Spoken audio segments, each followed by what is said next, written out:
Problem is, it carries a trap. It carries a trap that you just keep on, I just need one more restaurant. Or I just need a little more business. Then I have time to do what I really want to do. Is that what you're telling yourself?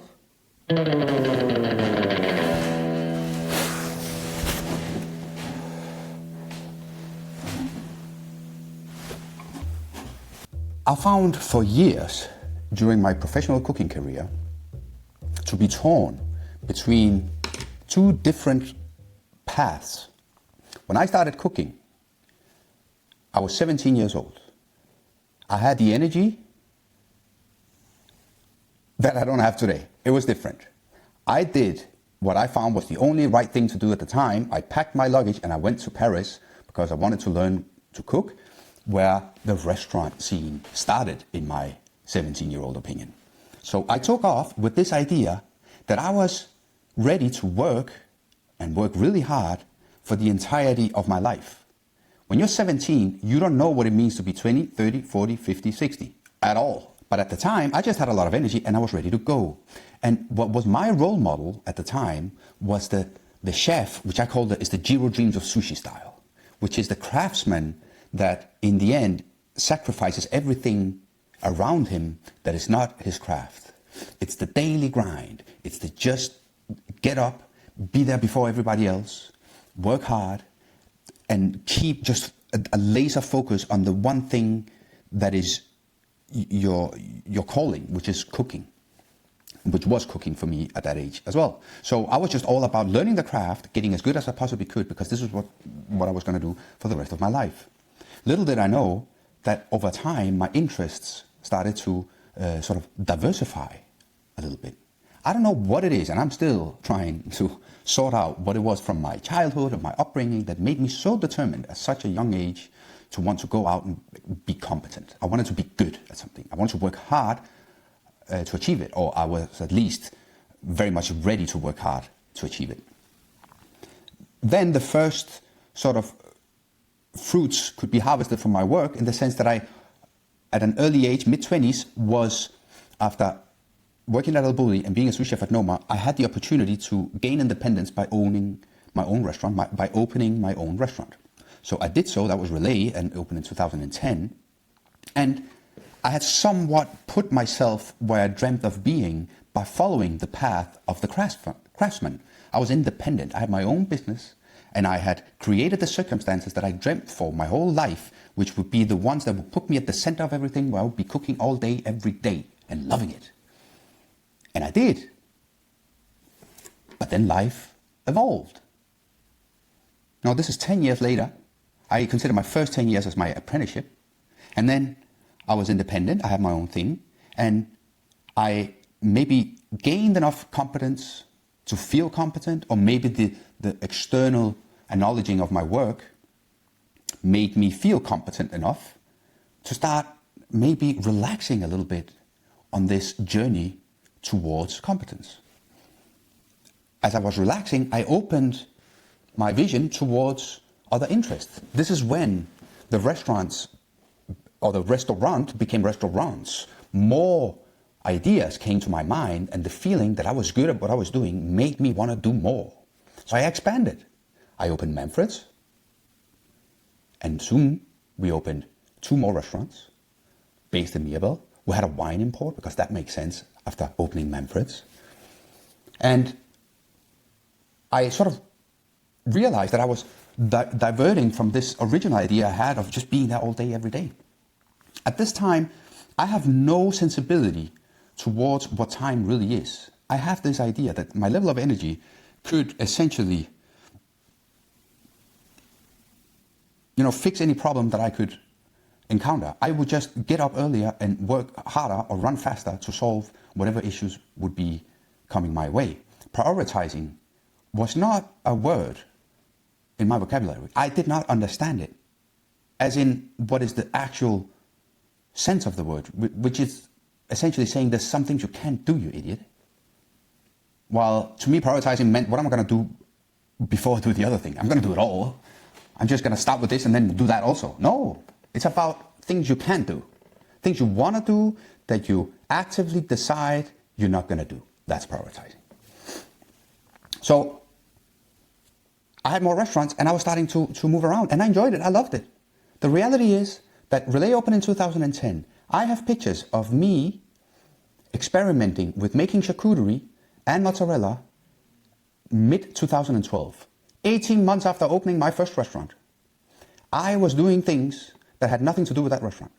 I knew that this could not fit into Relæ. I was just interested in it.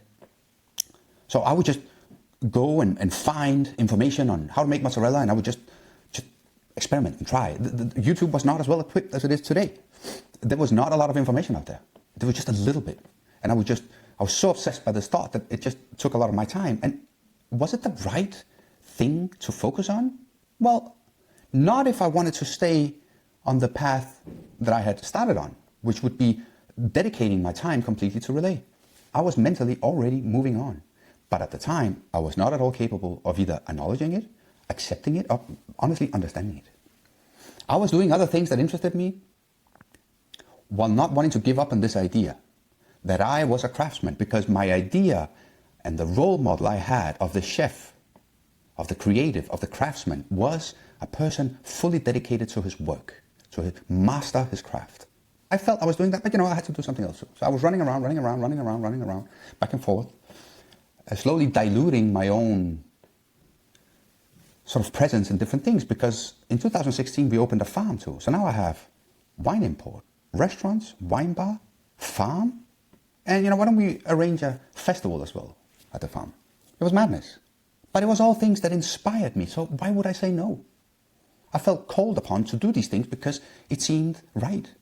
And I don't think it's wrong, but what I realized at the time is that I was torn between what I had as a role model, which would be the craftsman, and what I wanted, which would be just go into my ideas and go crazy and have fun with it. And I was always torn. And I was always living with a level of bad conscience about not being somewhere else than I was. I was constantly feeling bad about not being in the kitchen at Relæ. I was feeling bad about not following up on stuff at Manfreds. I was feeling bad about not being at Bæst. And I kept telling myself for years that I could organize my way about this so that I, in the end, would be satisfied with what I was doing. In reality, I was not aligned with myself and understanding. In reality, I was not aligned with a true understanding of myself and what I needed in my life. Because I thought that I wanted to go and be Jiro Dreams of Sushi, but everything in me moved me in a different direction. So I find that in the restaurant industry, you essentially...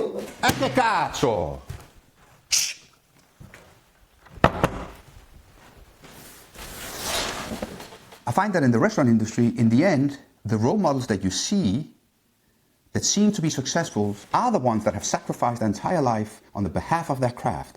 They're the Jiro Dreams of Sushi. They're just there, they're cooking rice the same way, and they are the most incredible craftsmen, right? They do things in a way, and they have a sensibility towards the product and the art of cooking that no one else can achieve, and that's amazing.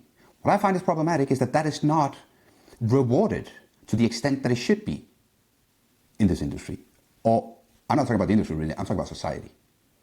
The other path of the successful chef is the one that, like I, is torn between being the craftsman and just being fucking everywhere. It's not possible to be in every kitchen cooking all day, every day. There's chefs that jump out of a kitchen looking like they've been there all day and they're just pretending. This is a life of deceit that's not good for anybody. More than anything for the one doing it. It's just horrible, living on a lie.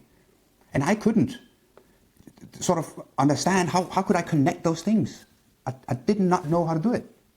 And for many years, this was just grinding me down. I felt wherever I was that I needed to be somewhere else. That's not good, because on top of that, once you get kids, oh my God, once you have a family, you have another level of that. Because not only are you not in the right place in whatever kitchen you are, you're also not at home. And when you're at home, there's several places where you're supposed to be. How are you supposed to do that? So the other path is this: I'm a successful chef and I just do a full-on takeover and I expand as much as I can and I compromise on my own idea of what it needs to be a craftsman, but I don't really tell anybody because this brand, this idea is what society expects from the chef so that I can expand my empire and maybe one day I can retire because I have a lot of money. Or maybe one day I can pretend that I'm working but I'm not working. Pretending is not good for anybody at any stage of your life, goddammit. You have to stay true to it. And what I found was that I came to a point after COVID where the expansion thing just boom, had a halt, it stopped, and I had to just look at what I was doing and look at myself and look at what my needs were. And it was hard to make sense of. It was hard to understand what I needed.